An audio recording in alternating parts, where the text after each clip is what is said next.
जन विश्वास यात्रा सोनभद्र पहुंची है, जिसमें शामिल होने के लिए उत्तर प्रदेश के मुख्यमंत्री योगी आदित्यनाथ पहुंचे हैं। मेरे साथ बात करने के लिए उत्तर प्रदेश के मंत्री, संगठन मंत्री और विधायक भूपेश चौबे जी इनसे जानेंगे कि जन विश्वास यात्रा से कितना विश्वास इनको मिल रहा है और क्या 2022 में इतना विश्वास मिलेगा कि फिर से सत्ता की चाबी हासिल की जा सके।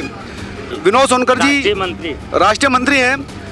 विनोद जी, ये बताइए, जो जन विश्वास यात्रा भाजपा की तरफ से निकाली जा रही है, तो क्या इससे उतना समर्थन, उतना विश्वास जनता का दिख रहा है कि फिर से सरकार गठित की जाए? देखिए, जन विश्वास यात्रा 19 तारीख को गाजीपुर के लंका के ऐतिहासिक मैदान से चल के आपके बीच में आई है।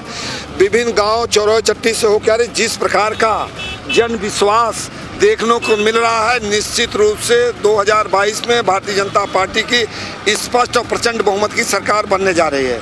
यह जन विश्वास यात्रा लोगों को यह विश्वास दिलाने में कामयाब है कि अगर योगी जी हैं तो गरीब सुरक्षित है, योगी जी है तो मजदूर सुरक्षित है, योगी जी है तो युवाओं को नौकरी सुरक्षित है। दिक्कत यह है कि इस बार का चुनाव जो है 2017 के मुकाबले कुछ अलग का है। इस बार जो है आपके और समाजवादी पार्टी के बीच में सीधी सीधी टक्कर दिखती रही है।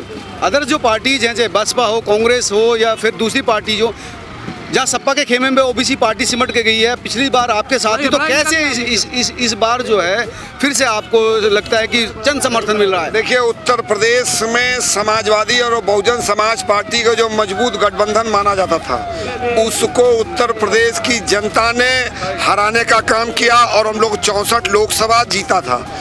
और रही इस बार की बात, उत्तर प्रदेश की जनता इस बात को भली भांति जानती भी है और इस बात को मानती है कि योगी जी के रहते, भारतीय जनता पार्टी की सरकार के रहते यहाँ के युवाओं की भविष्य सुरक्षित है, यहाँ मजदूर सुरक्षित है, यहाँ माताएं और बहनें सुरक्षित है।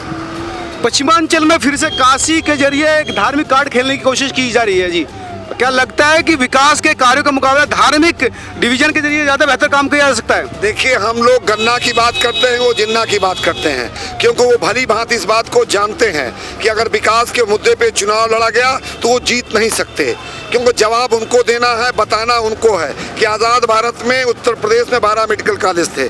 4.5 साल में योगी जी के नेतृत्व में हमने 33 मेडिकल कॉलेज बनाए, अनेक हाईवे बनाए, 50 लाख से ज़्यादा घर बनाने का काम किया, करोड़ों शौचालय देने का काम किया, माताएं और बहनें सुरक्षित हैं, 4 लाख से ज़्यादा भ्रष्टाचार मुक्त नौकरी देने का काम किया है। इसलिए वो विकास के नाम पे चुनाव नहीं लड़ना चाहते, वो केवल चुनाव को धर्म और जातियों में बांटने का प्रयास कर रहे हैं। अब खुद जो है गृह मंत्री अमित शाह उत्तर प्रदेश में उतरने वाले हैं, वो भी अपनी यात्रा निकाल रहे हैं। कुशल किशोर जी, क्या लगता है कि आप पूरी ताकत लगा दी है? नहीं, ताकत लगाने का सवाल नहीं है। असलियत में जन समर्थन इतने बड़े पैमाने पर मिल रहा है और इसलिए मिल रहा है क्योंकि जनता दिखाना चाहती है सपा को, बसपा को, कि आपकी 4 बार सरकार रही ना, आप लोगों ने को आवाज़ दिए ना शौचालय दिए, बल्कि अखिलेश यादव जी ने तो अपने पीरियड में केवल कब्रिस्तान की बाउंड्री खिंचाते रहे, लेकिन जिंदा लोगों को आवाज़ देने का काम नहीं किया। हमारी सरकार ने 45 लाख आवाज़ दिए हैं 4.5 साल में और इसलिए 6,000 रुपये किसानों को मिल रहा है साल में निधि के रूप में, 50 करोड़ जनता को मुफ्त इलाज मिल रहा है। अब 80% जनता को मुफ्त में राशन मिल रहा है और राशन दोगुना कर दिया गया। तो ये सारी सुविधाएं जो जनता को, गरीबों को मिल रही हैं, वो गरीब जनता जानती है कि अगर फिर से अगर किसी दूसरे की सरकार आ जाएगी तो ये सुविधाएं हमको नहीं मिलेंगी। इसलिए फिर से जनता उमड़ी हुई है और बीजेपी की सरकार बनाना चाहती है और बीजेपी की ही सरकार फिर से बनेगी।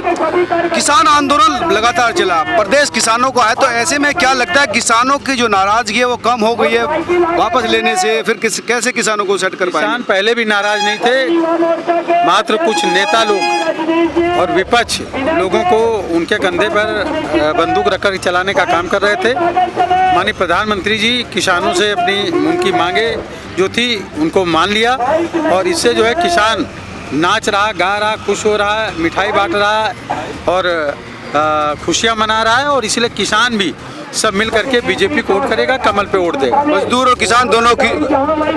उत्तर प्रदेश का किसान भली बात जानता है कि किसकी नीतियों के कारण उत्तर प्रदेश का किसान कर्जदार हुआ था, आत्महत्या करने को मजबूर था। 2017 में योगी जी की सरकार ने पहले कैबिनेट के पहले निर्णय में प्रदेश के 86 लाख किसानों का 36,000 करोड़ रुपया माफ किया। यह उत्तर प्रदेश का किसान भली भांति जानता है। रॉबर्ट्सगंज से विधायक भूपेश चौबे मेरे साथ हैं, उनसे बात करेंगे कि उनके विकास जो कार्य कौन कौन से हैं जिनके जरिए फिर से चुनाव में जा रहे हैं। भूपेश जी, अभी ऐसे कौन से कार्य हैं? आप सब लोग यहाँ पे राष्ट्रीय मंत्री आदरणीय विनोद सोनकर जी, केंद्रीय मंत्री कौशल किशोर जी ने जो बात कही है उसी में सब बात निहित है। और सदर विधानसभा की शक्ति है कि आज उत्तर प्रदेश में भारतीय जनता पार्टी सरकार बनी है। पुनः सदर विधानसभा से भाजपा जीतेगी और उत्तर प्रदेश में सरकार बनेगी। यही विकास का हमारा मापदंड है। 5 साल के बाद फिर क्या विजन, क्या आपके जो कॉन्स्टिट्यूएंसी के लिए क्या विजन सोच रहे हैं कि वही भविष्य सबका साथ सबका विकास, सोच ईमानदार, काम दमदार, यह हमारा संकल्प है। नहीं, यही अगर हमारा 22 में विजन फिर है। से आप विधायक चुनते यही विजन है। 22 से 27 तक के लिए क्या काम काफी हुए हैं, जो कुछ काम अभी बचे होंगे उसको भी पूरा किया जाए, क्योंकि हम लोगों ने काम किया, हमारी ईमानदार सोच है, काम दमदार करते हैं। जैसे रावर्ट्सगंज नगर पालिका क्षेत्र में जल निकासी की समस्या था, नैंदा पुल था, बाजारी घाट का रोड था, ऐसे तमाम काम जो कभी नहीं हुए थे वो अब हुए हैं। इसलिए इस आधार पर पुनः जीतेंगे और आगे सरकार भाजपा की बनेगी। ये थे भूपेश चौबे, जिनका कहना था कि विकास के काम को लेकर प्रदेश का हो या हमारी विधानसभा को, हर जगह स्थिति बदली है और विकास के मानक वो हैं जो अलग तरह के विकास मानक गढ़े गए हैं और इन्हीं विकास कार्यों को लेकर ही फिर से एक बार जनता के पास जाया जाएगा। कैमरा शो की नवी अहमद के साथ मनोज शर्मा, सोनभद्र।